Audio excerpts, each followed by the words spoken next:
Bismillahirrahmanirrahim. Today we are going to start one of the most important topic of first year chemistry, that is fundamental concept of chemistry. Chapter का नाम है chapter number 1 और इसमें जो important topic है वो क्या है, स्टोइचियोमेट्री. ठीक है, स्टोइचियोमेट्री तो लोग अलग अलग तरीके से पढ़ते हैं. स्टोइचियोमेट्री, ठीक है. स्टोइचियोमेट्री असल में रिलेशनशिप होता है बिटवीन रिएक्टेंट एंड प्रोडक्ट. ठीक है, तो इसको इस तरह लिख सकते हैं, relationship between reactant and product bye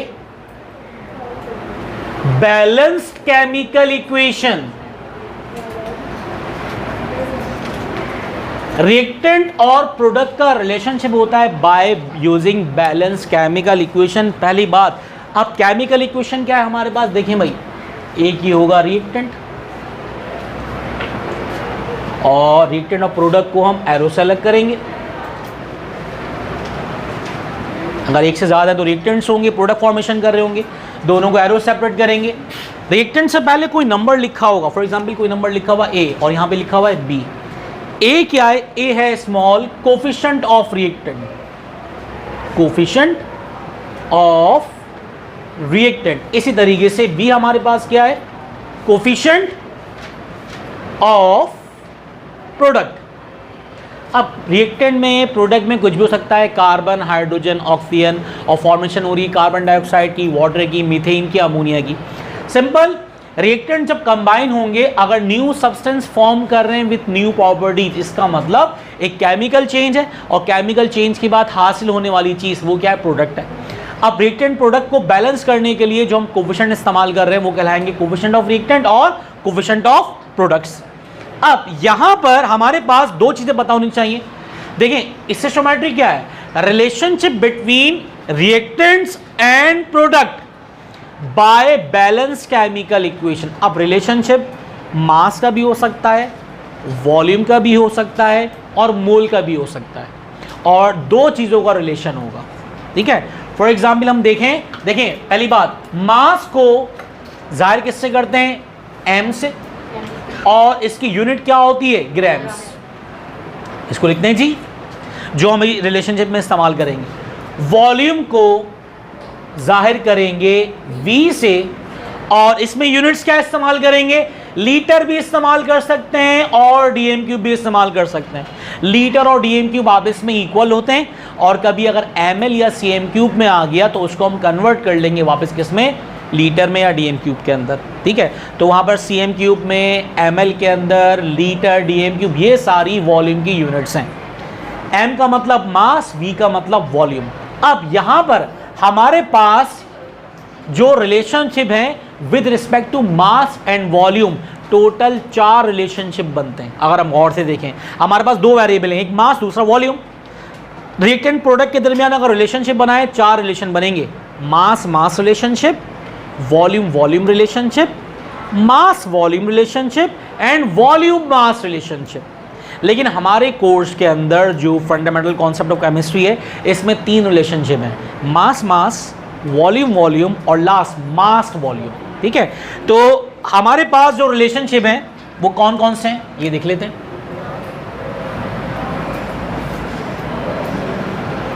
तो रिलेशनशिप्स, नंबर 1 इज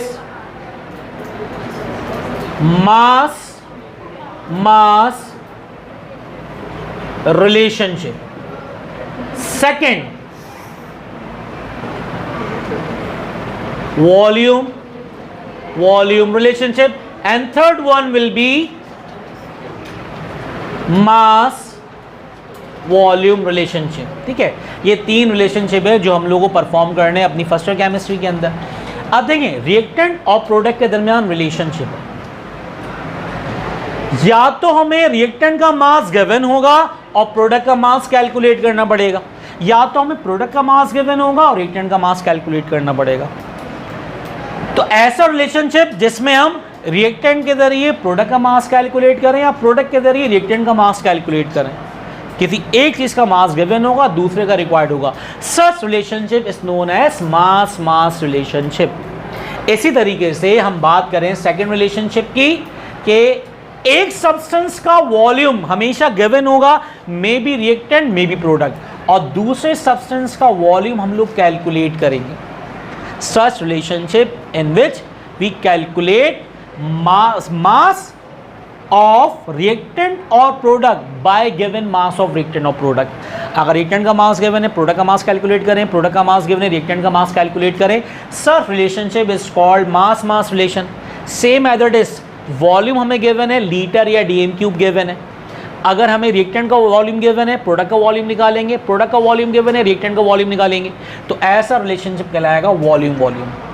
थर्ड, अब सब इसमें इंपॉर्टेंट चीज जो आखिर में आएगी, अब हो सकता है हमें मास रिएक्टेंट का गिवन हो और प्रोडक्ट का वॉल्यूम कैलकुलेट करना हो, या मास गिवन हो प्रोडक्ट का और हमें रिएक्टेंट का वॉल्यूम कैलकुलेट करना हो। तो ऐसा रिलेशनशिप जिसमें मास गिवन होगा, may be reactant may be product, और वॉल्यूम कैलकुलेट करना होगा, this relationship is known as mass volume relationship. अब देखें, रिलेशनशिप हमेशा दो चीज़ों के दरमियान है, मास मास। दो रिएक्टेंट के दरमियान भी हो सकता है, दो प्रोडक्ट के दरमियान भी हो सकता है, एक रिएक्टेंट एक प्रोडक्ट के दरमियान में भी हो सकता है। ठीक है, तो यहां पर दो मास है, तीन मास नहीं है, तो मास मास मास नहीं है, दो मास है, मास मास मतलब दो के दरमियान रिलेशनशिप, और रिलेशनशिप हमेशा दो के दरमियान में होगा। सबसे इंपॉर्टेंट चीज़ क्या है कि देखें, जो चीज़ पहले लिखी होगी वो गिवन होगी। मास मास में पता नहीं चल रहा, मास मास में मास गिवन मास रिक्वायर्ड, एक चीज़ होगी गिवन एक चीज़ होगी रिक्वायर्ड। देखिए कुछ चीज़ें ऐसी हैं जो बुक में नहीं लिखी होंगी, वो आप लोगों को न्यूमेरिकल करने से पहले या स्टोइचियोमेट्री आगे जो परफॉर्म करेंगे उससे पहले पता होनी चाहिए।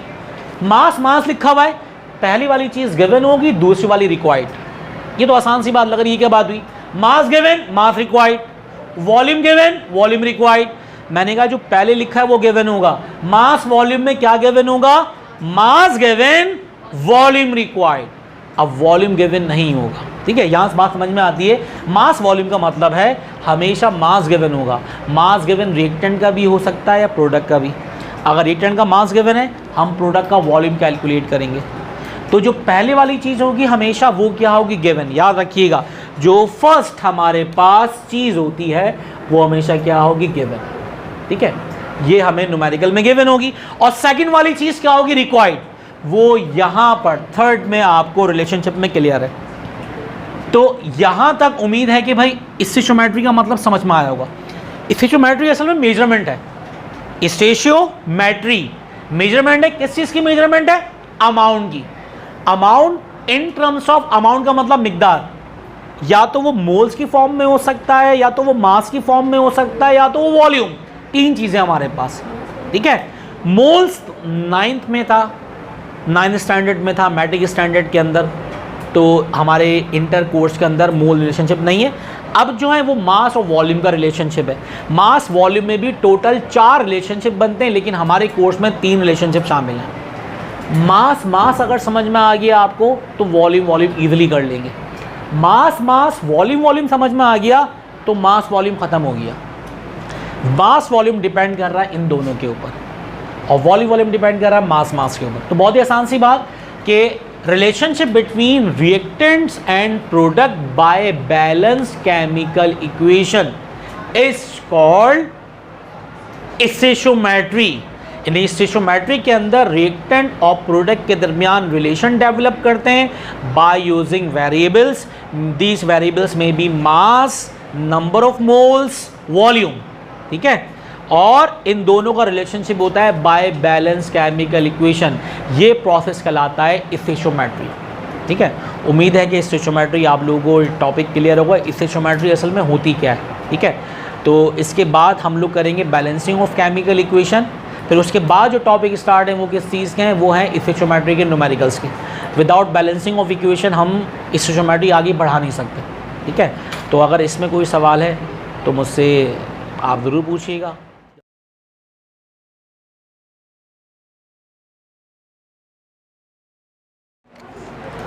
नेक्स्ट हमारे पास assumptions of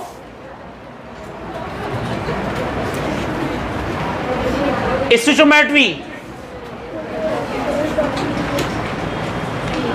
देखिए अज्यूम का मतलब कोई चीज हम फर्ज कर रहे हैं कि भाई हम 100% है, हम फर्ज कर लेते हैं, ठीक है। आप लोग 100% आप लोगों ने फर्ज कर लिया, तो ऐसी चीजें फर्ज ही कर ली जाती हैं। तो फॉर एग्जाम्पल पहला क्या है, मफरूजा है इसका, पहली assumption first, all reactants are completely converted into products. सारा का सारा रिएक्टेंट, हमेशा तमाम रिएक्टेंट 100% प्रोडक्ट में चेंज होगा। First assumption of stoichiometry. Second, there is no side reaction. क्या मतलब? फॉर एग्जाम्पल अगर हम कंबस्शन करवाएं, कंबस्शन का मतलब जलाना, रिएक्शन विद ऑक्सीजन, जब भी कार्बन की ऑक्सीडेशन करवाई जाती है, यकीनन कार्बन डाइऑक्साइड की भी फॉर्मेशन होगी और कार्बन मोनोऑक्साइड भी बन रही होती है स्मॉल क्वांटिटी में, ठीक है। हम अज्यूम कर लेते हैं there is no carbon monoxide, all carbon is converted into carbon dioxide. ये एक साइड रिएक्शन है, तो हम इसको इग्नोर कर देते हैं। कुछ चीज़ें होती हैं, चल रही होती हैं, हम इग्नोर करके आगे बढ़ जाते हैं ताकि अच्छे की तरफ चले जा सकें, ठीक है।